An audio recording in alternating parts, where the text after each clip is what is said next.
This is Optimal Startup Daily, episode 629, How Do Great Entrepreneurs Choose a Capital Provider? Maybe Not the Way You Think, Part 2 by Mike Smerklo of MikeSmerklo.com. And I'm Dan, I am your host and narrator, reading to you every single day of the week, including weekends and holidays from these great blogs on entrepreneurship. And today, if you missed yesterday, is actually part 2 of a continuing post, so if you haven't heard that yet, I would recommend going back to episode 628 first. But if you're all caught up, let's hear part 2 and continue optimizing your life. How do great entrepreneurs choose a capital provider? Maybe not the way you think. Part 2 by Mike Smerklo of MikeSmerklo.com. It is really important to note that most partnerships rarely act anything like partners, and in a lot of firms, the partners can barely stand each other. Finally, do your own reference checks on the firm, not just the list of names they give you to call on their behalf. Ask other entrepreneurs who have worked with the firm in the past exactly how they helped and how the firm responded when it hit the fan. Note, it always hits the fan. Trust me, it does. And you want to know as much as possible about the firm before living through this delightful experience. Number 4, the partner, aka your new boss. This is the person or group of people from the firm that will be joining you on the journey, either on the board or as a representative of the firm's investment. Make sure you know how the partner thinks about your business, what he or she has modeled in terms of returns. Yes, you should openly discuss this before the deal is done, and how he or she likes to work with entrepreneurs. A lot of entrepreneurs waste time because they think they are talking to a VC firm and not realizing that each firm has its own power pyramid among the partners. You need to assess if the partner you are talking to has enough clout to get something done within the firm. Like number 3. It sounds simple, but the partner you choose will be with you for a long time, likely longer than you think, and you will both be in a committed relationship. Like other life partners, it is really important to imagine what it will be like when the courtship is over, or when you miss a quarter, and you will miss a quarter, we all do eventually. After the bottles of fine wine have stopped flowing and the movers have finished unpacking all your stuff, try to anticipate what day-to-day life will be like with your quote-unquote partner. And number 5, added value, aka you are here to help, right? You're working 100 hours a week building an amazing business, and this shouldn't be a one-sided relationship.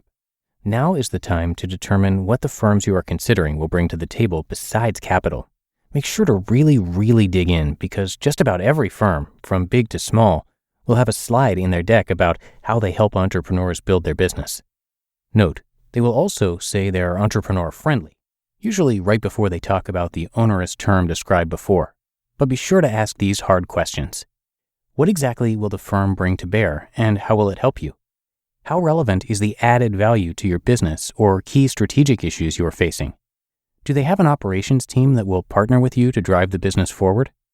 Do they have specific playbooks or examples that you can leverage to jumpstart your growth? And will the partner or firm help you on sales calls, make introductions to key partners, or leverage other aspects of their firm to help you grow? Make sure you get real clarity here to sort through what is slideware from the investor versus where they will actually bring resources to help.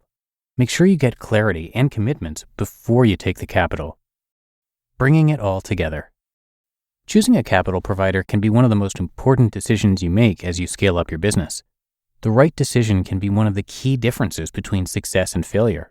The temptation is to be blinded by the dollar signs and forget about the rest.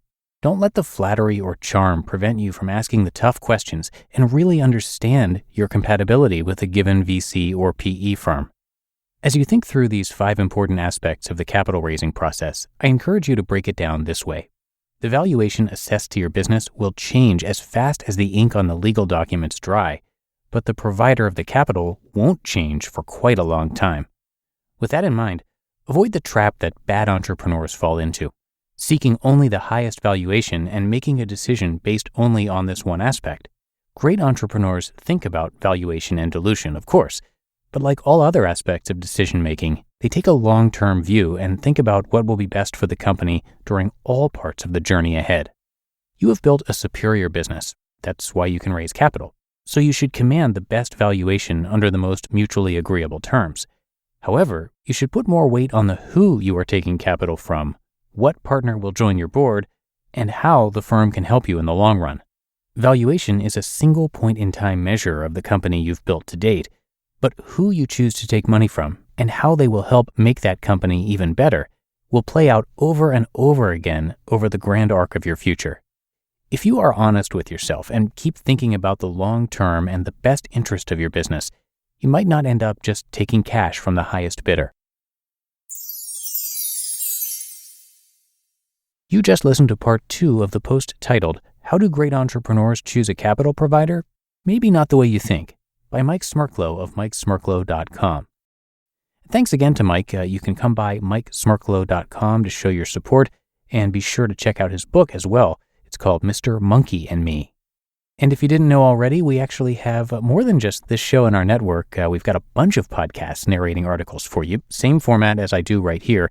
And we cover a wide range of topics from personal development and minimalism to personal finance, health, and relationships. So to hear more articles being read to you every single day to optimize your life, you can search for Optimal Living Daily wherever you're hearing this show, and all of our shows should pop right up, and you can then follow or subscribe right from there.